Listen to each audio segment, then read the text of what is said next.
Hai Sobat Lentera, Tera News kembali hadir menyapa Anda dengan membawakan sederet informasi terhangat dan inspiratif.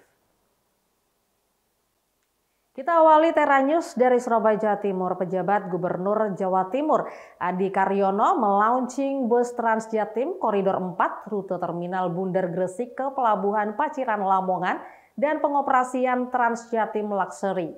Diharapkan dengan adanya pembukaan rute ini bisa menumbuhkan sektor ekonomi di rute tersebut.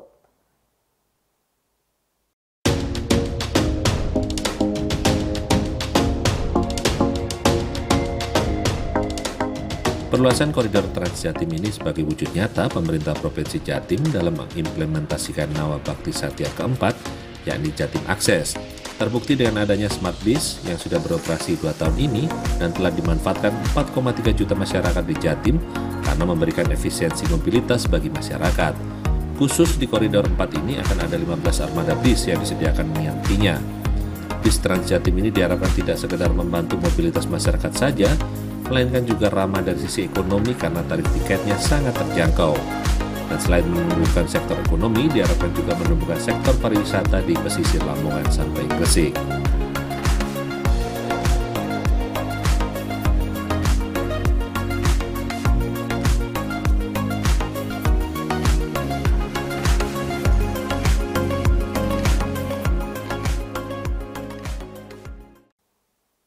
Informasi selanjutnya, pengunduran diri Erlangga Hartarto dari jabatan Ketum Golkar menimbulkan banyak spekulasi, terutama terkait keabsahan surat rekomendasi yang telah turun kepada para calon kepala daerah. Menanggapi hal tersebut, Ketua DPD Golkar Kabupaten Madiun memastikan bahwa tidak ada perubahan dalam surat rekomendasi yang telah diberikan.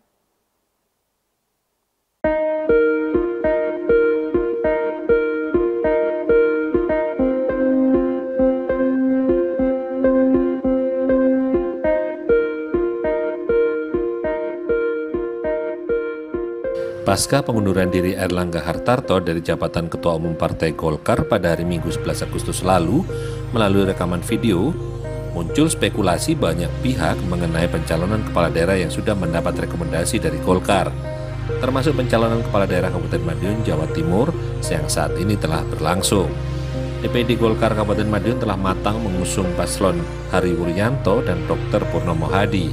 Ketua DPD Golkar Kabupaten Madiun, Mujono, menyatakan rekomendasi kepada calon kepala daerah akan terus berlanjut sampai proses dimulainya Pilkada 2024. Pasangan harmonis sudah mengantongi rekomendasi dari partai berlambang pohon beringin sehingga dipastikan tidak terimbas atas pengunduran diri Erlangga Hartarto dari jabatan Ketua Umum Partai. Oh enggak ada dampaknya. Nah, jadi Golkar itu partai yang dewasa. Tidak tergantung pada siapa orangnya, tapi sistem sudah terbangun. Siapapun yang nanti ditunjuk untuk menjadi ketua umum atau pelaksana tugas, tentunya tidak akan berpengaruh pada rekom yang sudah diberikan atau surat keputusan yang sudah diberikan. Insya Allah tidak akan berpengaruh pada surat tugas yang sudah diberikan atau surat keputusan yang sudah diberikan pada pasangan. Diketahui DPD Golkar Kabupaten Madiun mengusung pasangan Hari Wuryanto dan Dr. Purnomo Hadi dalam kontestasi Pilkada 2024 Kabupaten Madiun yang berencana berkoalisi dengan sejumlah partai seperti PKB dan PKS. Berita Koprasetyo melaporkan untuk Lentera TV.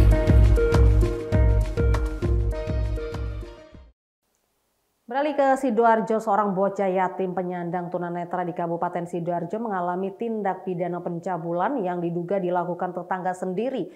Ironisnya, dugaan cabul itu dilakukan oleh pasangan suami istri.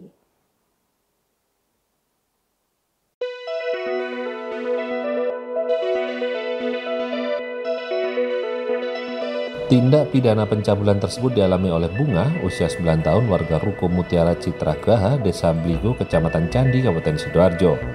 Bunga adalah anak yatim yang juga penyandang tunanetra. Bunga diduga dicabuli tetangganya sendiri, pasangan suami istri KS dan W. Tempat tinggal Pasutri ini hanya berjarak 5 meter dari tempat tinggal korban.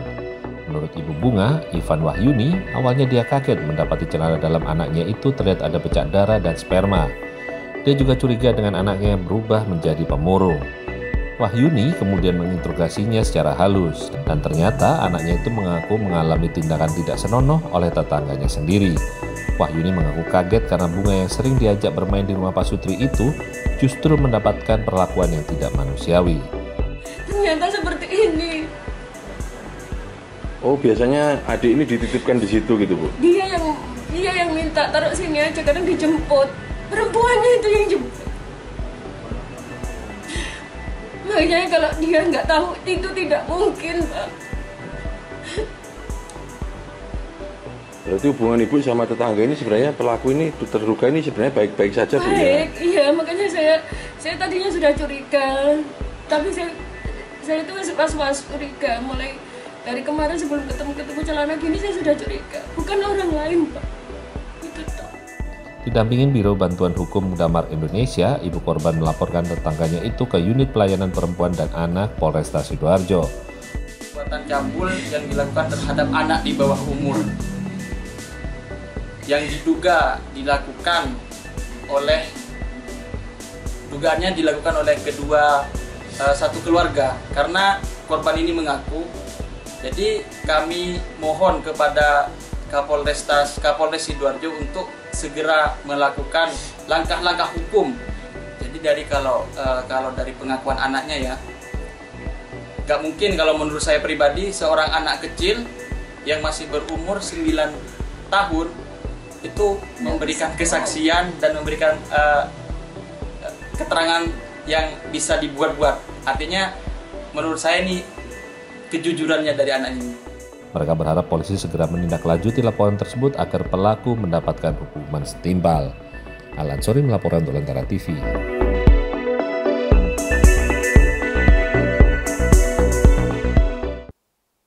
Sesaat lagi kita akan membahas tentang drone bawah air yang membantu mempelajari dampak perubahan iklim di bawah laut. Jadi tetaplah bersama kami di Tera News.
Sobat Lentera, pasangan Citra Sari dan Irwan Arilaha ternyata cukup berpengalaman pada waktu membuka kedai kopi di Jakarta. Nah, saat pindah ke Amerika Serikat dan menetap di kota kecil Salisbury, Maryland, keduanya melihat peluang pasar restoran poke, sebuah makanan tradisional Hawaii. Maka lahirlah Iza Poke dan Coffee yang menyajikan es kopi alpukat khas Indonesia. Kalau di Indonesia, alpukat ini lebih ke sesuatu yang something sweet dessert gitu ya. Terus mereka jajalin dan ternyata mereka suka sih. Ini jadi salah satu frappe favorit di sini. Choco avocado alias jus alpukat khas Indonesia ternyata jadi salah satu favorit para pelanggan Iza Poke dan Coffee, kafe milik pasangan diaspora Indonesia Irwan Arilaha dan Citra Sari. Tapi memang untuk pertama kali kelihatannya agak aneh bagi customer ya. Tapi once mereka coba, karena itu kan kita campur dengan espresso. Pernah memiliki bisnis kafe di Jakarta selama 8 tahun, keduanya merintis Iza Poke dan Coffee sejak Mei 2023 di Salisbury, kota kecil berpenduduk sekitar 30.000 jiwa di negara bagian Maryland. Banyak orang tanya, why Salisbury? Aku cuma bilang, why not? Gitu kan. Karena aku berpikir, this is not red ocean. Dimana sebenarnya aku bisa berkembang baik. Nggak terlalu banyak kompetisi dan segala macam. Dimana aku bisa stand out. Yang crowd-nya nggak terlalu banyak, but I can still be bold gitu ya. Tadinya memang kepikiran cuman bikin kopi. Karena kita ada coffee shop di sana. Kita bikin kopi dan kita lihat, wah ini tempat gede juga ya, nggak mungkin kita bikin kopi aja. Dan kita punya ide bikin poke. Poke ini pun karena kita tidak punya dapur. Karena biaya membangun dapur yang tak murah, serta besarnya peluang pasar bagi restoran poke, mereka pun memutuskan untuk memperkenalkan makanan tradisional Hawaii berbahan utama ikan seperti salmon dan tuna di Salisbury. Dan surprisingly ternyata animonya tuh bagus banget gitu, dan orang tuh seneng banget dengan poke ini. Membuka bisnis di Amerika, apalagi di kota kecil seperti Salisbury, diakui Citra dibutuhkan niat yang kuat dan keberanian. Karena modal banyak pun kalau kita nggak punya gut gitu ya, nggak punya willing untuk gini, susah juga. Di sini challenge-nya adalah kita harus mandiri. Kita harus tahu, kita nggak bisa tergantung sama orang. Tapi ada satu plusnya lagi di sini itu supportnya luar biasa. Awalnya membidik target pasar pelajar dan mahasiswa, kini pelanggan Iza Poke dan Coffee juga mencakup warga setempat.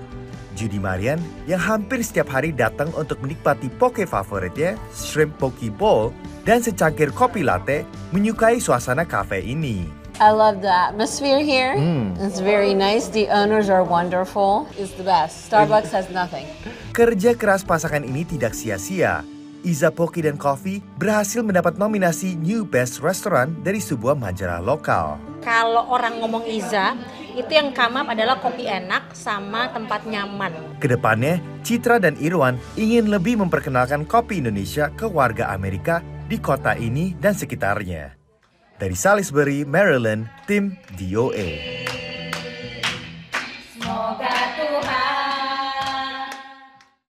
Terima kasih Anda masih bersama kami di Tera News. Sobat Lentera, drone bawah air ternyata cukup membantu dalam mempelajari dampak perubahan iklim terutama pada terumbu karang. Di Great Barrier Reef Australia, drone otonom ini memakai navigasi kecerdasan buatan dan sonar untuk mempelajari kejadian pemutihan karang secara massal pada ekosistem terumbu karang terluas di dunia ini. Drone bawah air yang disebut Hydrus ini menggunakan kecerdasan buatan untuk mempelajari terumbu karang. Great Barrier Reef di Australia telah dilanda pemutihan karang besar-besaran yang dipicu oleh air laut yang lebih hangat. Dengan bantuan Hydrus, para ilmuwan kelautan berupaya melakukan survei yang lebih akurat dan teratur untuk lebih memahami dampak perubahan iklim. Pimpinan program ReefWorks di Institut Ilmu Kelautan Australia menjelaskan manfaatnya. Dive teams can only see so much and go so far, and that's where we've had to augment our survey methods to include the use of robotics, just to enable us to scale, to go deeper, to operate in areas where predators like crocodiles and bull sharks and jellyfish now routinely reside. Hydrus beroperasi secara otonom penuh dengan jangkauan lebih dari 8 km dalam waktu 3 jam. Drone ini bisa masuk hingga ke kedalaman 10.000 kaki dan merekam video dengan kamera 4K beresolusi tinggi. Drone ini memakai sonar ke arah depan dan navigasi kecerdasan buatan. Menurut manajer produk bawah laut Advanced Navigation, teknologi mereka digunakan untuk membuat peta 3 dimensi terumbu karang. We're working on coral mapping with the Australian Institute of Marine Science, and what they're trying to do is map areas of coral to detect change within those areas, which they can then use to extrapolate and model the entire reef. One of the benefits of having a robotic system is that it goes back to that same location every single time, and it takes the same photo from the same orientation every single time, which is really, really difficult to achieve with a human diver. Great Barrier Reef telah mengalami 6 kali kejadian pemutihan lokal sejak tahun 1998. Karang yang memutih dapat pulih jika air mendingin, tapi jika suhu laut tetap tinggi untuk waktu yang lebih lama, karang akan mati. Para ahli oseanografi mengaitkan peristiwa pemutihan massal ini dengan perubahan iklim. Dari Arlington, Virginia, saya Helmi Yohanes dan tim VOA. Informasi tadi mengakhiri Tera News saat ini. Anda dapat saksikan kembali tayangan saat ini di YouTube channel kami, Lentera TV Media, dan website kami lentera.tv. Saya Catherine Ellison pamit undur diri. Sampai jumpa.